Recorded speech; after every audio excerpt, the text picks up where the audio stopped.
Hey guys, welcome back. So with continuing our coverage on Blood Hunt, we're gonna do another 3-part combo, because I think that's just the best approach for some of these tie-ins. And I mean either that or do how we did with Spider-Man, by skipping Amazing Spider-Man issue 49 in its entirety, because it pretty much ended with a cliffhanger that the story should have started with. But either way, for this one, with us going into Doctor Strange issue 15, Dracula Blood Hunt issue 1, and Strange Academy issue 1, through the course of this, I also want to talk about how this event has me thinking of the precursor to Dracula, and how we may see the return of the first Lord of the Vampires at some point. And I mean, it might just be wishful thinking, but I mean, we'll see.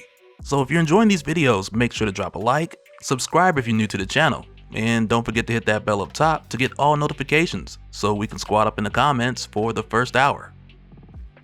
Alright, so coming back, we pick up with Doctor Strange issue 15, which continues from the very moment where Blade told Strange and Clea that he was behind all this, just before Blade ran his blade through Stephen's back. Because as it turns out, he's got some specific plans for the two of them. And it's here where we get more of those details, because after stabbing Strange, Blade gives him a bite, and he lets Clea know that he's not exactly here to kill Strange, but instead, because Blade was almost certain that Clea and Strange were trying to put together the Montesi formula, which would eliminate every vampire in the world, Blade came here first to confirm that's what they were doing, and after he saw they were, he put his contingency into play to make sure that they don't follow through with it. But before Blade tells Clea exactly what that plan is, there's a moment here where she tries to use a spell to stop him, only for Blade to stop her spell from taking any effect. And when Clea asks Blade how is it that he's able to do this, Blade tells her drinking the Sorcerer Supreme's blood is like drinking the very blood of the world, but one could say there's a number of factors playing to his advantage in addition to that. Because when Clea asks Blade what manner of swords those are, he tells her a little story, as he goes on to say,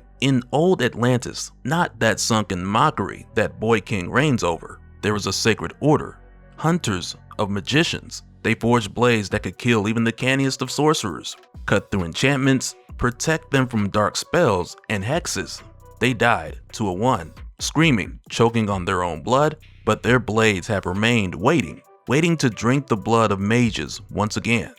Which right there, just the swords themselves, give Blade a bit of an edge since they were designed to hunt magicians and protect the wielder from dark spells. But also with him mentioning the old Atlantis, it has me thinking, because so far in Blood Hunt, we've been getting these teases that have pointed back to pre-cataclysmic Atlantis, which is something we haven't talked about on this channel in a while. But with us seeing things like in Avengers issue 14, when Captain America assembled the Avengers so they could save the other Avengers, while also avenging everyone else in between, it was also in that issue where Hercules pointed out all of this is the fault of Atlantis. They had to transcribe the Darkhold, didn't they? They had to create the first vampire, and now, look what happened. And I bring this up because at this point it's been revealed what's special about Blade's blades, and I wanted to wait until we at least crossed that bridge to bring up the first Lord of the Vampires, the precursor to Dracula, the Atlantean sorcerer Varney, who was the first among a number of Thulsa Doom followers to volunteer to undergo a spell using the Scrolls of Chthon, so they can transform members of their group into a new type of supernatural creature to seek revenge on King Cole. But following the great cataclysm that sank Atlantis, Varney was the only one to come out. But it just has me thinking, since he's shown up in issues of Doctor Strange and Night Stalkers and Blade, and it looks like we're getting more and more of the pre-cataclysmic Atlantis references, this might be implying the return of Varney in some capacity as a way to show the modern audience the original vampire lord, who started the vampire chain that eventually brought about Dracula.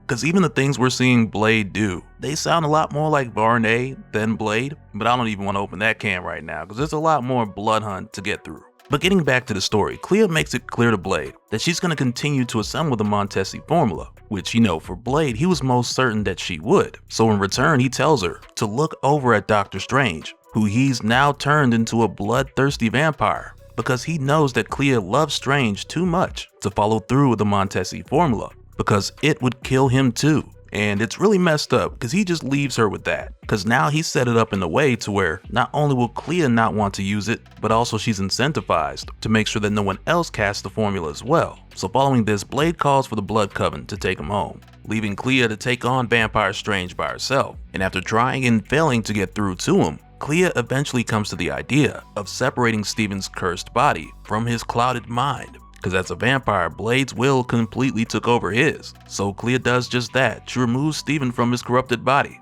as a bit of a stopgap measure, so she can at least communicate with them about what's their next move. But as far as he's concerned, the Montesi formula is still the only way to end this. And of course, Clea, she's not happy about that, because she's lost Steven a number of times already. And aside from that, she tells Strange she knows this is what Blade wants, for the two of them to waste their time scrambling for a magic spell and going back and forth, with Strange wanting to make this ultimate sacrifice, with Clea begging him not to, practically just spinning their wheels. Blade believes that he's neutralized them, so what they need to do is what Blade won't expect, which is figure out a way to save the world and save Strange. So next he more or less tells her, okay, they'll team up with the other heroes and show Blade that he's wrong. And right after this, the two of them hear a knock at the door, and come to find out it's Miles Morales, Hunter's Moon, and Tigra, who've made their way to the Sanctum to get help from Doctor Strange, only to find out that he could use some help because he's stuck in ghost mode. But also because Blade shared a significant amount of information with Strange and Clea leading up to this,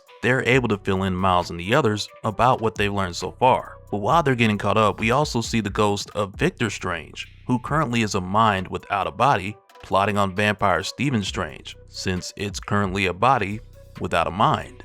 And following this, in Dracula Blood Hunt issue 1, we head over to Brielle Brooks, aka Bloodline, the daughter of Blade, where in her case, at the time of Sun Death, she experienced a strange shift that initially she just describes as feeling off or feeling strange, much like how she initially felt when her powers first kicked in. And I'm not really sure if part of that's connected to Doctor Strange, at least to some extent, because back in the Bloodline Daughter of Blade miniseries, we learned at one point Blade tried to retire and be present in Brielle's life. But because Blade has so many dangerous enemies, whether they be monsters or magic users or supervillains, he ended up making a deal with Doctor Strange to get him to perform a ritual that would hide any other magic user from being able to find or sense Brielle.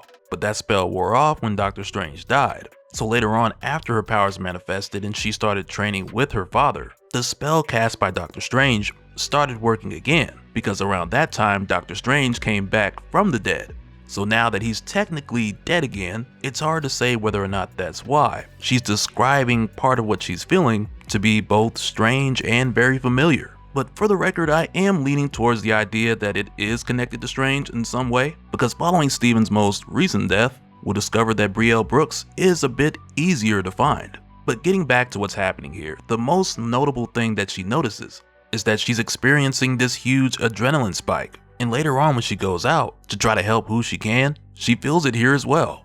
But for the most part, it's more of a distraction, I'd say, than it is something like a power boost, because she finds herself having to recenter and refocus, which throws her off, so she's then taking hits that she otherwise wouldn't. So as she would describe, it's making her seem like more of a rookie than she actually is. But it isn't long before she notices a number of these vampires coming after her specifically. But while she's fighting them all off, the number of vampires coming after her starts to go down a lot faster than the number of them that she's actually killing. Because come to find out, Dracula's here to help. And for Brielle, this is her first time seeing Dracula with her own eyes. And immediately she just knows, like, okay, her father's the best fighter she's ever seen. But it wasn't until this moment where she knew the difference between the best fighter and the most powerful. And even though she's not exactly sure why Dracula's helping her, she takes that help because she needed it here. And after they take care of all these vampires, they get a moment of downtime. But even still, Brielle's not sure if she can trust Dracula.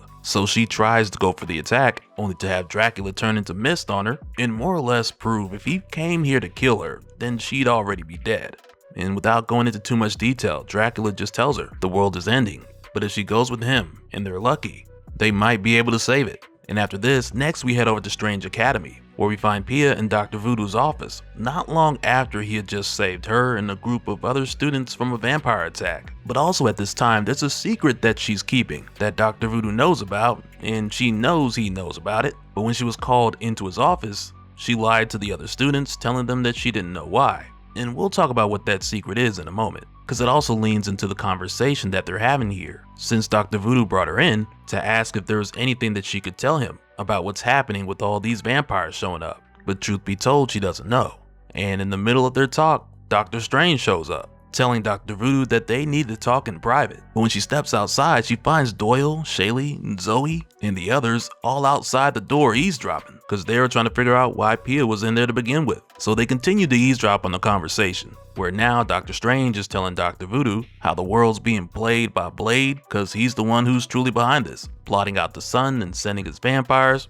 And Strange goes on to say that he believes the only hope for humanity is the Montesi formula, which prior to this, like we saw, Strange told Clea he was gonna let it go, but as it would seem, that's not the case. And right away, Dr. Voodoo's like, no, absolutely not. But as Doctor Strange continues to try to persuade Dr. Voodoo, he brings up how they need the Darkhold to complete this formula, and how the problem with that is Wanda's missing. But Strange goes on to say that he felt an imprint of the Darkhold in the forest in Madripoor, which right there is pretty much all that the kids listen to before they're more or less like, hey, no, we gotta go find it.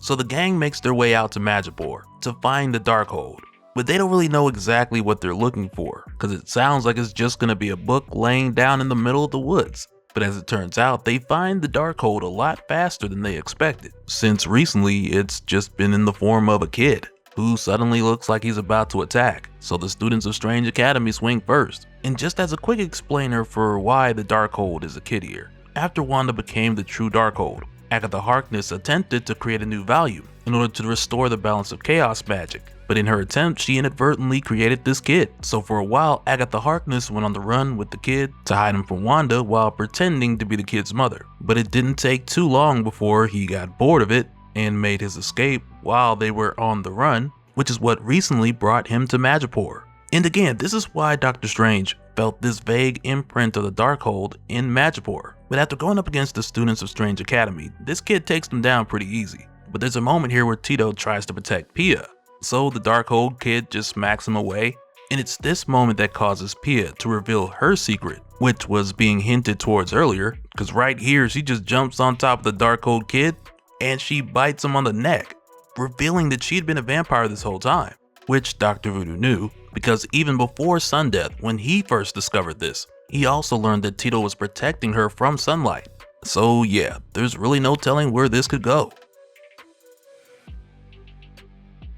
And so now real quick, I want to give a special shout out to all the patrons. Thank you guys for all of your support. And for anyone who's new here who wants more information on how to support the channel, I got a link below where you can go to patreon.com/dopespill. But that'll do it for this one, guys. Let me know your thoughts down in the comments below, and we'll do it again on the next one.